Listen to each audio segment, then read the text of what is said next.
In this video, we're going to talk about some important examples of eliminating the parameter, which is an important skill you want to have.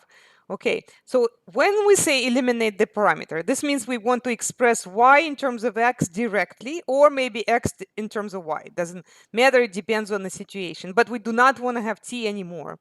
And the reason why we want to do that is because we might get a familiar equation and we'll say, oh yeah, this is going to be a piece of a parabola or a line or some other equation that is familiar. Okay, so the first thing you do is do not write x of t. You just want to write x. So this is going to be x equals square root of 5t plus 5. And then y will be equal to t plus 3. Notice how there's a certain interval for t. So actually, it's not the whole, whether it's going to be parabola, square root, whatever, but it's not the whole curve. It's just a piece of it corresponding to those values of the parameter. Okay, so the idea is to solve for t from one of the equations and substitute it into the second equation. Now, sometimes what really baffles me is why students would want to pick the first equation to solve it for t. It's much easier to solve from the second equation. You don't have to square both sides. You can potentially run into problems with the plus minus and whatever. So do not do that. Take the easier equation, solve it for t. So I'll just subtract 3 from both sides, and that's what I get. And then I'll just substitute that into my t for t. And then I will directly express x in terms of y. Now, maybe there is a way to simplify this a little bit. I guess I could do that. So this will be 5y minus 15 plus 5, and then I can combine.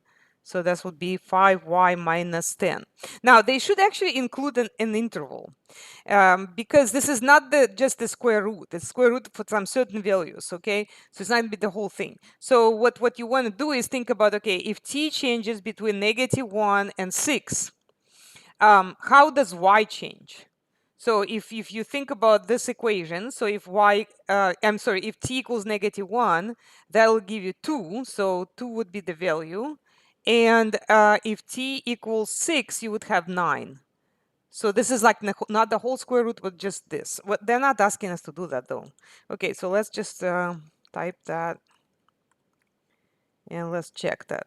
Okay, so this part is correct. Now, let's look at part B. Part B, for eliminating the parameter, is not the same thing. And this is where we do not, please do not try to eliminate t by solving for t. That's not a good idea when you have the sines and cosines. That's not what you want. Okay, so first of all, I should get rid of t. So just get rid of that. The problem is why I cannot solve for t is because sine t is not a one-to-one function. So if you remember, when you're trying to get the inverse, that arc sine thing, it's not an inverse to the whole thing. It's only an inverse to a certain interval where the function has, like, for each x value you got a y, and then for each y there's only one x. So that's only between -pi/2 to pi/2. So you really do not want that to mess with it, okay? What you want to do when you see sines and cosines, just use the first trigonometric identity, which everybody should know. And that is that sine squared x, or t in this case, plus cosine squared x equals 1. Okay, so that's what you need to go off of. So what you do is, first of all, solve this not for t, but for cosine t. So you're going to say cosine t equals, and I'm just going to divide both sides by 7. So this is going to be x over 7. Again, do not solve for t. Do not at this point say arc cosine. No. Okay, next, look at this guy, solve it for sine t. So actually both of them, you solve one of them for cosine, the other one is for sine, by dividing by 8. And again, this is going to cancel. Sine of t is going to remain, and then you're going to get y over 8. Then the first trigonometric identity is sine squared t plus cosine squared t equal to 1. Okay? So what do we do? Okay, so whenever we put that squared in between, what we actually mean is that the sine t squared and also cosine t squared. Okay, so they're both squared, right? So I'm just writing it in an equivalent form. And now, instead of sine t, I'm going to plug in y over 8, okay?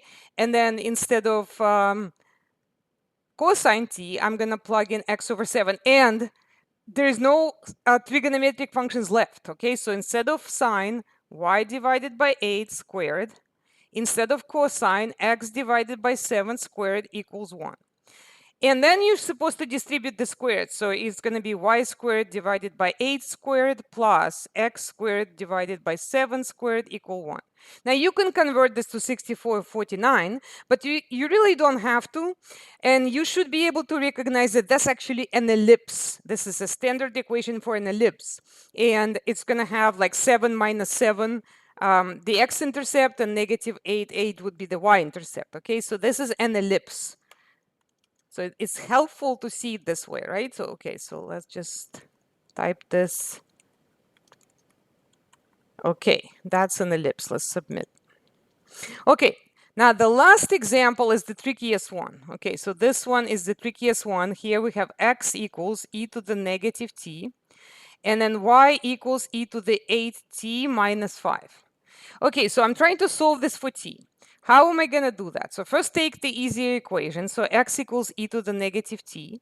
Now, whenever the unknown is in the power, because we're trying to solve this for t, you need to apply log, okay? In this case, I'm going to apply natural log because it's going to be easier for me.